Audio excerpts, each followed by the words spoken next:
ಎಲ್ಲರಿಗೂ ನಮಸ್ಕಾರ. ನಾನು ನಿಮ್ಮ ಡಾಕ್ಟರ್ ಅಮೃತ, ಉತ್ತಮ ಹೆಲ್ತ್ ಆಯುರ್ವೇದ ಕೇಂದ್ರ, ಬೆಂಗಳೂರು.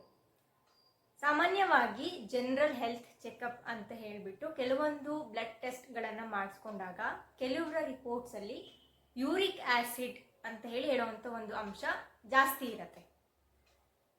ತುಂಬ ಕಾಮನ್ ಆಗಿ ನೋಡ್ತಾ ಇರ್ತೀವಿ ಇದನ್ನು. ಸೊ ಈ ಥರ ಯೂರಿಕ್ ಆ್ಯಸಿಡ್ ಲೆವೆಲ್ಸ್ ಯಾಕೆ ಜಾಸ್ತಿ ಆಗುತ್ತೆ, ಜಾಸ್ತಿ ಆದರೆ ಏನೆಲ್ಲ ತೊಂದರೆಗಳಾಗುತ್ತೆ, ಹಾಗೆ ಅದನ್ನು ಹೇಗೆ ಕಡಿಮೆ ಮಾಡ್ಕೋಬೇಕು ಅನ್ನೋದ್ರ ಬಗ್ಗೆ ಇವತ್ತಿನ ಸಂಚಿಕೆಯಲ್ಲಿ ತಿಳ್ಕೊಳ್ಳೋಣ. ಯೂರಿಕ್ ಆ್ಯಸಿಡ್ ಅಂತೇಳಿ ಹೇಳೋದು ನಮ್ಮ ದೇಹದಲ್ಲಿ ಉತ್ಪತ್ತಿ ಆಗುವಂತಹ ಒಂದು ವೇಸ್ಟ್ ಪ್ರಾಡಕ್ಟ್.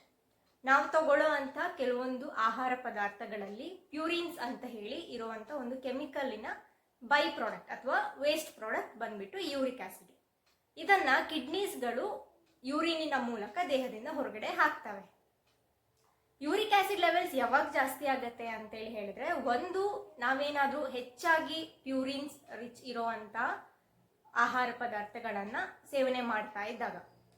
ಎರಡನೇದು, ಕಿಡ್ನೀಸ್ಗಳೇನಾದರೂ ಸರಿಯಾಗಿ ಕೆಲಸ ಮಾಡ್ದೇನೆ ಯೂರಿಕ್ ಆ್ಯಸಿಡ್ಸನ್ನು ದೇಹದಿಂದ ಹೊರಗಡೆ ಹಾಕ್ತಾ ಇಲ್ಲ ಅಂತೇಳಿ ಹೇಳಿದಾಗ ಯೂರಿಕ್ ಆ್ಯಸಿಡ್ ಲೆವೆಲ್ಸ್ ಜಾಸ್ತಿ ಆಗುವಂಥ ಸಾಧ್ಯತೆ ಇರುತ್ತೆ. ಯೂರಿಕ್ ಆ್ಯಸಿಡ್ ಲೆವೆಲ್ಸ್ ಏನಾದರೂ ಜಾಸ್ತಿ ಆಯಿತು ಅಂತೇಳಿ ಹೇಳಿದ್ರೆ ಎರಡು ರೀತಿಯಾದಂಥ ಸಮಸ್ಯೆಗಳು ಹುಟ್ಕೋಬಹುದು. ಮೊದಲನೇದು, ಯೂರಿಕ್ ಆ್ಯಸಿಡ್ ಕ್ರಿಸ್ಟಲ್ಸು ಕಿಡ್ನಿಯಲ್ಲೇ ಉಳ್ಕೊಂಡ್ಬಿಟ್ಟು ಕಿಡ್ನಿ ಸ್ಟೋನ್ಸ್ ಆಗುವಂಥ ಸಾಧ್ಯತೆ ಇರುತ್ತೆ.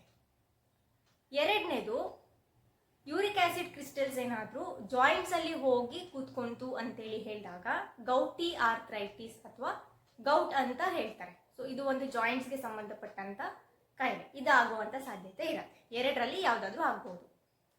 ಇದನ್ನು ಹೇಗೆ ಕಡಿಮೆ ಮಾಡ್ಕೋಬೇಕು, ಯೂರಿಕ್ ಆ್ಯಸಿಡ್ ಲೆವೆಲ್ಸ್ ಜಾಸ್ತಿ ಇರೋರು ಮನೆಯಲ್ಲಿ ಯಾವ ಔಷಧಿಯನ್ನು ಮಾಡಿಕೊಂಡ್ರೆ ಯೂರಿಕ್ ಆ್ಯಸಿಡ್ ಲೆವೆಲ್ಸನ್ನು ಕಡಿಮೆ ಮಾಡ್ಕೋಬಹುದು ಅಂತೇಳಿ ಹೇಳಿದ್ರೆ, ಇದಕ್ಕೆ ತುಂಬ ಬೆಸ್ಟ್ ಚಾಯ್ಸ್ ಆಫ್ ಡ್ರಗ್ ಅಂತೇಳಿ ಹೇಳಿದ್ರೆ ಅಮೃತ ಬಳ್ಳಿ ಗಿಡ.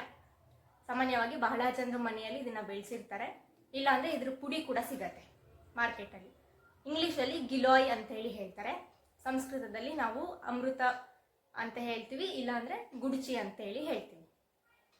ಸೊ ಈ ಅಮೃತ ಬಳ್ಳಿ ಗಿಡದ ಎಲೆ ಮತ್ತು ಕಾಂಡಗಳನ್ನು ತಂದುಬಿಟ್ಟು ಫ್ರೆಶ್ ಆಗಿ ಸಿಕ್ಕಿದ್ರೆ ತುಂಬ ಒಳ್ಳೆಯದು.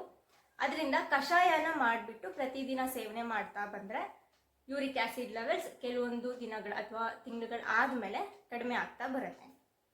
ಎರಡನೇದು, ಅರಿಶಿಣ ಪುಡಿ. ಅರಿಶಿಣ ಪುಡಿಯನ್ನು ಕೂಡ 1 ಚಮಚೆಯಷ್ಟು ಅರಿಶಿಣ ಪುಡಿಯನ್ನು ಒಂದು ಸಣ್ಣ ಗ್ಲಾಸ್ ಅಷ್ಟು ಉಗುರು ಬೆಚ್ಚಗಿರೋ ನೀರಲ್ಲಿ ಹಾಕಿಬಿಟ್ಟು ಪ್ರತಿದಿನ ಬೆಳಗ್ಗೆ ಖಾಲಿ ಹೊಟ್ಟೆಯಲ್ಲಿ ಸೇವನೆ ಮಾಡಬಹುದು. ಮೂರನೇದಾಗಿ ಶುಂಠಿ. ಸೊ ಶುಂಠಿಯ ಕಷಾಯವನ್ನು ಕೂಡ ದಿನಕ್ಕೆ ಒಮ್ಮೆ ಅಥವಾ 2 ಬಾರಿ ಸೇವನೆ ಮಾಡ್ತಾ ಬರ್ಬೋದು. ಈ 3 ಔಷಧಿಗಳನ್ನು ಸಪ್ರೇಟಾಗಿ ಕೂಡ ತಗೋಬಹುದು, ಇಲ್ಲ ಅಂತಂದರೆ 3 ಮಿಕ್ಸ್ ಮಾಡಿ ಕಷಾಯ ಮಾಡಿ ಸೇವನೆ ಮಾಡ್ಬೋದು. ಈ 3 ಔಷಧಿಗಳು, ಅಮೃತ ಬಳ್ಳಿ ಗಿಡ, ಅರಿಶಿಣ ಮತ್ತು ಶುಂಠಿ, 3 ಹರ್ಬ್ಸ್ಗಳು ಯೂರಿಕ್ ಆ್ಯಸಿಡ್ ಲೆವೆಲ್ಸನ್ನು ಕಡಿಮೆ ಮಾಡೋದಕ್ಕೆ ತುಂಬ ಸಹಾಯ ಮಾಡುತ್ತೆ. ಈ ವಿಡಿಯೋವನ್ನು ಬಹಳಷ್ಟು ಜನಕ್ಕೆ ಶೇರ್ ಮಾಡಿ, ಸಾಧ್ಯ ಆದಷ್ಟು. ಬಹಳಷ್ಟು ಜನರಲ್ಲಿ ಯೂರಿಕ್ ಆ್ಯಸಿಡ್ ಲೆವೆಲ್ಸ್ ಜಾಸ್ತಿ ಇರುತ್ತೆ. ಸೊ ಹಾಗೆ ಲೈಕ್ ಮಾಡೋದನ್ನು ಮರಿಬೇಡಿ. ನಮ್ಮ ಚಾನಲನ್ನು ಸಬ್ಸ್ಕ್ರೈಬ್ ಮಾಡಿ ಅಂತ ಹೇಳ್ತಾ ಇಂದಿನ ಸಂಚಿಕೆಯನ್ನು ಮುಗಿಸ್ತಾ ಇದ್ದೇನೆ. ಮುಂದಿನ ಸಂಚಿಕೆಯಲ್ಲಿ ಮತ್ತೆ ಬೇರೊಂದು ಮಾಹಿತಿ ಜೊತೆ ಬರ್ತೇನೆ. ಅಲ್ಲಿವರೆಗೂ ಎಲ್ಲರೂ ಆರಾಮಾಗಿರಿ, ನಗ್ನಗ್ತಾ ಇರಿ. ನಮಸ್ಕಾರ.